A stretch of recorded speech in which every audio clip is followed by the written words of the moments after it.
not a situation, if you build it, they will come. Retail is a follower.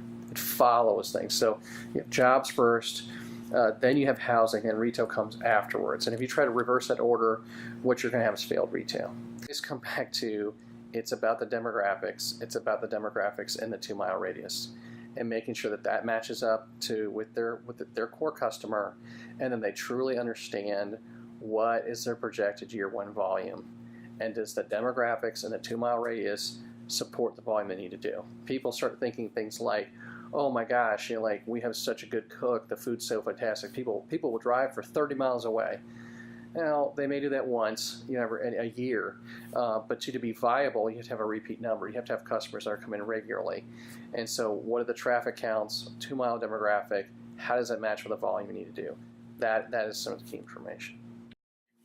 So probably the biggest problem I see in our entire industry is that retail gets false pressure. And what I mean by that is I think that the average person, because they think they understand retail because they shop, it causes pressure onto creating retail concepts that are not in demand, or creating interest in retail projects that are not in demand. My 2 favorite questions to mom and pop tenants are, one is, what's your projected sales volume year one? And most of them can't answer that question. They don't have an answer. They haven't thought about it, which is not a good sign. And then number 2, what is your total cost to build out, fixture, furnish your store? Like, that is key. If a tenant has the answer to both those questions, highly likely they're going to be successful.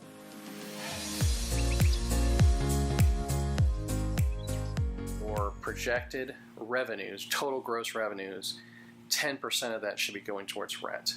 So that's the next back of the number. If you're looking at a very high rent area, then you do the 10% reverse, and you realize that what the high volume you need to do to afford the space. So it always comes back to volume, right? It always comes back to volume. What volume can you do? And you got to make sure that math adds up.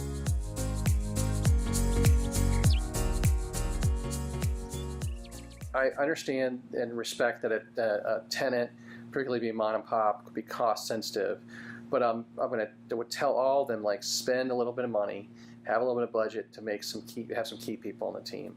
One of them would be an experienced real estate attorney. And you might just tell them, like, this is my budget, this is all I have to spend on you, but I really want you to read my lease and give me some good solid feedback direction from that. Try thinking you're going to have no attorney, or thinking you're going to have your cousin who practices criminal law, but they're an attorney, read your lease. Like that is a mistake. Like, you need to have a specialized person. The same thing goes for having a broker. One of those things that's a common trap is people hiring a realtor. Maybe the person sold their house and they try to have them represent the farm space.